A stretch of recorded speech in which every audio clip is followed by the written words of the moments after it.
Assalamualaikum warahmatullahi wabarakatuh. Bismillahirrahmanirrahim. Qala al-muallifu rahimahullahu ta'ala wa nafa'ana bi ulumihi fid dharaini amin ya Allah ya rabbal alamin. Wukila diwakilkeun bisyamsi kana panon poe naon tis atu amlakin salapan pirang-pirang malaikat. Yarmunaha anu ngabalang ieu amlak bisalji kana Yarmunaha anu ngabalangan ieu amlak kana syamsu bisalji kalawan salju kula yaumin dina tiap-tiap poe. Walaula dzalika jeung lamun teu yarmunaha ma'atat moal datang ieu syamsu ala syai'in kana hiji perkara illa ahraqathu angin ngaduruk ieu syamsu kana itu syai'. Rawahu ngariwayatkeun kana ieu hadis At-Tabrani Imam Tabrani an Abi Umamah katampi ti Abi Umamah. Waladu Adama ari anak Adam kulluhum tegasna sakabehna ieu anak Adam tahta liwai eta tetep dina handapeun bendera kami yaumal kiamati dina poe kiamah. Wa ana jeung ari kami awaluman eta pangheulana jalma yuftahu anu dibukakeun lahu pikeun ieu man naon babul jannati lawang surga.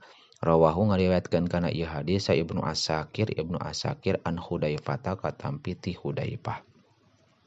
Wailun jeung ari naraka wel li ummati eta tetep pikeun umat kami min ulama isu nu tetep ti ulama su ulama anu goreng. Rawahu ngariwayatkeun kana ieu hadis sa Al-Hakim Imam Hakim an Anasin katampi ti Sayyidina Anas. Wailun ari naraka wel liman eta pikeun jalma la ya'lam anu teu nyahoeun ieu man.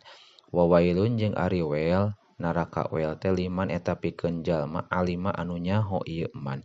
Sumala ya'mal tuluy henteu migawe ieu si man.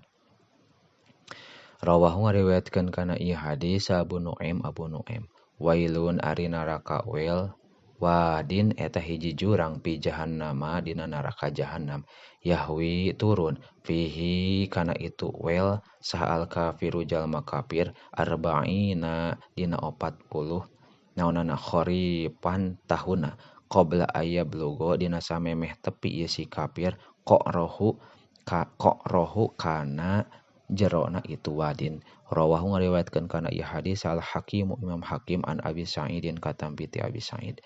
Al-wahdatu ari hirup sorangan khairun eta leuwih alus min jali isu'i tinimang diukna jalma jahat. Wala jalisu jeung ari diukna wala jalisu sholihu jeung ari diukna jalma anu soleh khairun eta leuwih alus minal wahdati tinimang nyorangan. Wa imlaul khairi jeung minuhan kaalusan khairun leuwih alus minas sukuti tinimang cicing. Wa sukutu jeung ari cicing khairun eta leuwih alus min imla isyari tinimang minuhan kajahatan. Rawahu ngariwayatkeun kana ieu hadis al Baihaqi Imam Baihaqi an Abi Dzar katampi ti Abi Dzar.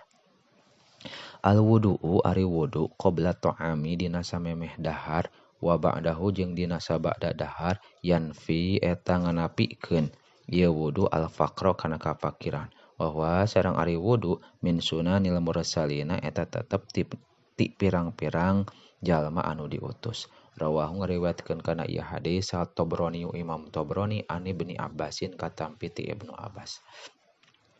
Al waladu ari budak samratul qalbi eta buahna hate wa innahu jeung sayaktosna ieu walad min raihanil jannati eta tetep tina satengahna seseungitan surga. Rawahu ngariwayatkeun kana ieu hadis At-Tirmidzi Imam Tirmidzi. Al wailu ari jurang jahannam kulul waili tegasna sakabeh jurang liman eta pikeun jalma taroka anu ninggalkeun ieu man ialahu ka anak robina ieu man bi khairin kalawan kaalusan. Wa qadima jeung datang ieu man ala robbihi ka pangeranana ieu man bisyarrin kalawan mawa kagorengan. Rawahu ngariwayatkeun kana ieu hadis Dailami Imam Dailami an Ibnu Umar katampi ti Ibnu Umar. Waladi demidat kami nafsi kalawan kawasa waladi nafsi demidat kami biadihi kalawan kawasa ladi la ta'muronna yakin marentah nyaan aranjeun bil ma'rufi kana kaalusan walatan hawunna jeung yakin nyegah nyaan aranjeun anil mungkari tina pamungkaran awlayu shikanna atawa yakin deket nyaan aranjeun deket nyaan sah Allah Gusti Allah ayab asa kana yen ngutus Allah alaikum ka aranjeun azaban kana siksaan minhu ti Gusti Allah summa tad'unahu tuluy ngadua aranjeun ka Allah pala yastajibu moal nyubadanan Allah lakum ka aranjeun Taisirul Wusul Imam Taisirul Wusul wallahu a'lamu bissawab.